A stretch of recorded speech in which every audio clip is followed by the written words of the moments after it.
안녕하십니까, 정인태입니다. 사이비 종교, 강신도, 맹신도들의 위협, 스마트워치, 신변 안전 조치 어떻게 받을 수 있을까? 네, 정말 기가 막힌 일이 아닐 수가 없습니다. 제가 이 사이비 종교, 강신도, 맹신도들의 위협이 보통이 아닙니다. 저 같은 경우에도 뭐 길거리에서 어떻게 하겠다. 네, 그리고 뭐 심지어는 뭐 엄청난 저주를 퍼붓습니다. 네, 뭐 심지어는 뭐 자녀들이 불구가 되라, 막 이런 식으로 막 저주를 퍼붓고요. 뭐 심정지로 뭐 죽게 될 것이다, 뭐 이런 얘기부터 시작해가지고 뭐 진짜 뭐 아주 말도 못하는 그런 협박들을 하는 작자들이 많이 있는 거죠. 그래서 이 사이비 종교, 이 광신, 아주 그냥 광신, 광기가 있는 거죠. 이 맹신, 아주 맹목적으로 그냥 자기 교주의 말이 모든 게 옳다. 이 사이비 종교인의 말이 모든 게 옳다. 이런 아주 맹신도들. 이 자들이 이제 위협을 하게 되니까, 그러니까 스마트워치, 이 신변 안전 조치는 굉장히 중요한 일입니다. 그래서, 전에도 이 사이비 종교 피해자들, 이분들한테 제가 항상 이분들이 무서워서 싸움을 못해요. 왜냐면 얘네들은 조직으로 움직이거든요. 조직적으로. 그리고 요즘에는 막 이런 IT 집단들을 둬가지고 IT 집단에서 대거 공격합니다. 유튜브 공격뿐만 아니라 각종 뭐 캡처해가지고 뭐 고소고발을 끊어가지고 막 10건, 9건 뭐 해가지고 사람의 피를 말리는 행태를 보이는 거죠. 네, 정말 기가 막힌 겁니다. 저도 오늘 경찰에서 저에 대한 무더기 고발장이 들어왔다. 네, 이런 얘기를 듣게 되는 거죠. 참 기가 막힌 일이 아닐 수가 없습니다. 참 기가 막힌 겁니다. 네, 그래서 스마트워치 신변 안전조치, 네, 이런 것을 요청을 했는데 경찰이 거부했다. 네, 참 기가 막히죠.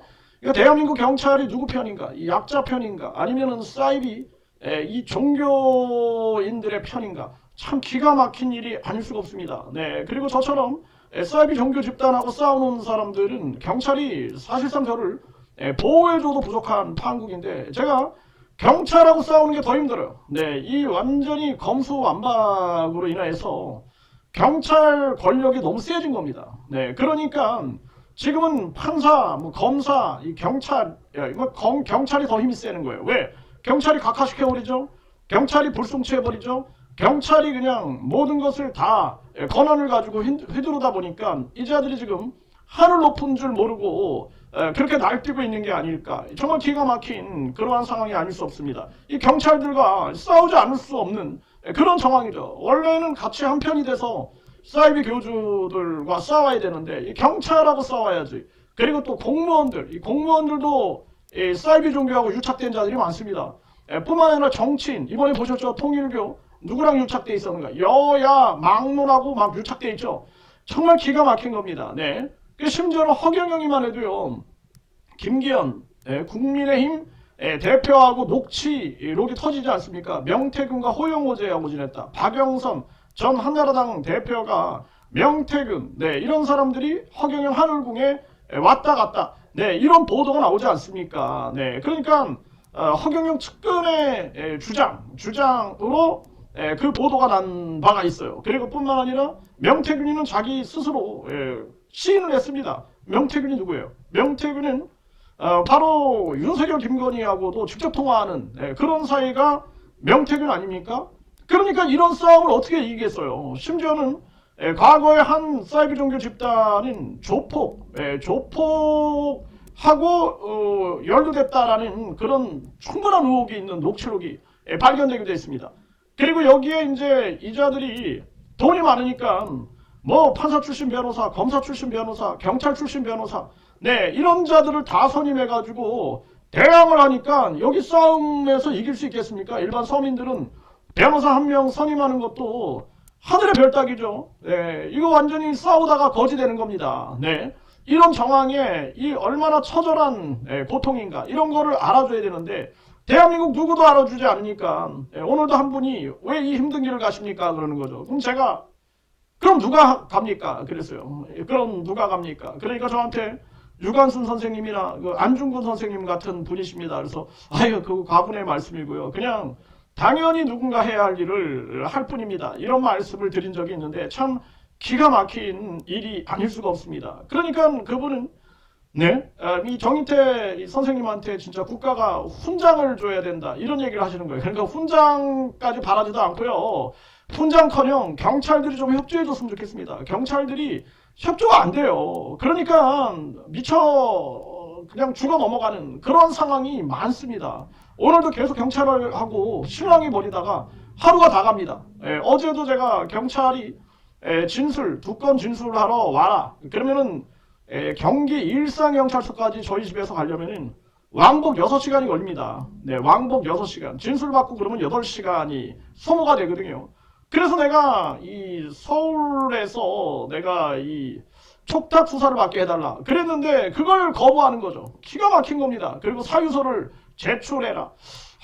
이거 왜 나를 이렇게 대하는가. 이게 정말 기가 막힌 일이 아닐 수가 없고 참 어처구니가 없는 상황들이 많습니다. 네, 그래서 스마트워치를 받을 수 있는 방법을 알려달라 그랬더니 엉뚱하게 비공개다 비공개 이렇게 답변을 줬다 이렇게 제가 말씀을 드렸는데 그러니까 제가 이제 문제 제기를 하니까 다시 또 이렇게 추가 답변을 준 겁니다. 네, 여기 보면은 안전조치 신청 시에 스마트워치 등 지급 여부는 죄종에 따라 결정되는 것이 아니다. 죄종. 네, 죄종에 따라 결정되는 것이 아니고 위험성 판단 체크리스트에 따라서 위험성 판단 후에 그 위험성 수준에 상응하는 안전조치 수단을 제공합니다. 라는 거예요. 네, 그러면서 기타 안전조치 기각사유. 네, 이 기각한 사유가 뭐냐. 네, 그리고 체크리스트 등 내부 매뉴얼 등 규정은 기 답변한 특정 범죄 신고자 등 보호법 제8조 2항 네, 공공기관의 정보공개 관련 법률에 의거 공개할 수 없다. 참 기가 막힌 거예요. 또 이런 얘기를 하는 거예요.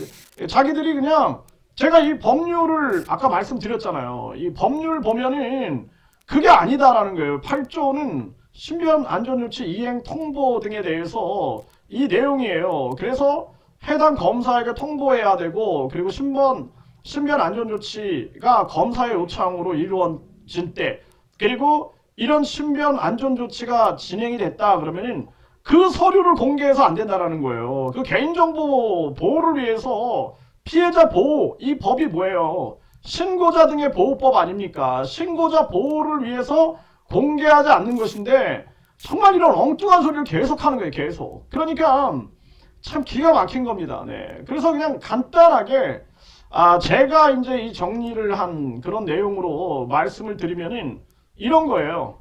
네. 일단은 여러분들이 이 사이비 종교의 광신도 맹신도 위협을 받고 있다. 그러면은요. 네, 신변 안전 조치. 그러니까 안전 조치를 신청을 하십시오. 네. 그리고 체크리스트를 그들이 판단하겠죠. 네, 체크리스트 판단하겠죠. 경찰들이. 그래서 체크리스트를 판단해 주십시오. 이렇게 얘기를 했어요. 체크리스트. 그런데 이 체크리스트를 자기들이 판단 안 한다 그러면은 그 문제가 있겠죠. 그래서 보복 우려가 있다. 보복 우려. 그리고 지금 이 안전 조치가 필요하다. 이걸 설명을 하고요. 만약에 기각하게 되면은 이 기각 사유도 자기들이 공개할 수 없다. 이렇게 하니까 이의 신청을 하면 됩니다. 이의 신청. 그래서 이의 신청서를 그냥 형식에 구애받지 말고 국민신문고로 이의 신청을 하세요. 그 경찰에 이의 신청을 하고 그리고 그 문제에 대해서 국민권익위원회에 문제 제기를 해야 합니다. 근데 이 국민권익위원회라는 곳이요. 또 이렇게 문제 제기를 하면 이자들이 기가 막힌 게 이 국민권익위원회에서 딴 데로 그냥 이송을 막 시켜버립니다. 이게 아주 그냥 이송 전문가들이에요, 이들이. 그래서 내가 이 국민권익위원회를 나는 이게 굉장히 중요한 기구다라고 보고 있어요. 국민권익위원회. 국민을 위한 권익위원회거든요. 이게 국무총리 산하기관인데 이 사람들이 대부분 다 이송을 시킵니다. 그러니까 자기들이 참 이게 한심한 거예요. 한심한 거. 네. 그래서 항상 어떻게 하셔야 되느냐 이게 제가 이제 방법을 알려드리면은 여기서 이 행정기관 등의 위법 부당하거나 소극적인 처분 네 그래서 이 소극적인 처분이 있었다 불합리한 행정 제도로 인하여 국민의 권리가 침해됐다 불편 부담을 줬다 이렇게 해가지고 국민권익위원회에다가 이 신고를 해야 합니다. 네, 그러면은 위법 부당하다, 부당. 네, 그리고 소극적인 처분이다. 이 소극적인 처분이다. 요걸 해가지고 국민권익위원회에다가 국민신문고로 이 접수를 하세요. 네, 이렇게 해서 이의 신청을 해야 한다. 네, 이게 정말 여러분들 제가 이 15살부터 네, 대한민국의 이 잘못된 그러한 문제점들을 인식하고 이 대한민국을 바로잡아야 된다 이렇게 생각을 하면서 살아왔는데 그러다 보니까 저는 빨리 그러니까 대학교 다니면서 대학교 3학년 때 대학교 3학년 때 제가 창업을 합니다. 그 자취방에다가 간판을 붙여놓고 그리고 제가 그 당시에 뭐 자전거 타고 다니고 그 다음엔 이제 돈 모아서 오토바이 타고 다니고 그 다음에 돈 모아서 중고 다마스라고 이 중고차 그 중고 이렇게 그 뭐 물건 실을 수 있는 그 다마스라는 그 차를 타고 다니면서 그러면서 내가 대학교 시절을 그렇게 보냈거든요. 그러니까 대학생 때부터 많은 공무원들을 상대하면서 와, 이 공무원들이 참 문제구나라는 생각을 저는 깊이 했어요. 공무원 개혁하지 못하면 대한민국 망한다. 결국에는 조선 때도 이 탐관 오리들 때문에 대한민국이 망하는 거거든요. 그래서 이 사이비 종교하고 싸우다 보면은 부패한 이 탐관오리들, 부패한 공무원들을 많이 접하게 됩니다. 이 경찰, 검찰, 뭐 판사, 그러니까 우리가 오죽하면은 종교범죄대책협의회 한 임원분은 판사, 검사를 이번에 고소했어요. 공수처에. 네, 이거 정말 엄청난 싸움입니다. 엄청난 싸움. 네, 그리고 경찰들 6명을 동시에 대검찰청에 고소하는 그러한 일도 있었습니다. 이거 보통 싸움이 아니에요. 네, 그리고 지금 같은 경우에도 이거 그냥 이거 뭐 비공개한다 그러잖아요. 말도 안 되는 거예요. 아니 이럴 경우에 받을 수 있다. 그러니까 비공개한다. 이거는 뭐 사실상 안 도와주려고 하는 거잖아요. 그러니까 우리가 이런 일이 있을 때는 신변 안전조치 신청을 하고요. 네, 그리고 체크리스트 체크해 주십시오. 그리고 모르는 척하면은 무시해버리는 거예요. 그리고 나서는 네, 거부하면은 이의 신청하겠다. 그리고 만약에 이분들이 거부당했는데 사이비 광신도 맹신도들에게 피해를 받았다. 그러면은 이 경찰들에게 강력한 책임을 물어야 됩니다. 민사소송은 물론이고 직무유기죄 또는 직권남용죄로 고소조치해가지고 대한민국의 탐관오리들, 반사회적인 그러한 공무원들까지도 심판하면서 가야 하는 길이 이 길이다. 정말 힘든 길입니다. 여러분들 만만하게 생각하지 마십시오. 네, 그리고 항상 이 국가와 국민과 인류를 구한다라는 생각으로 임해야 된다. 이렇게 말씀을 드립니다.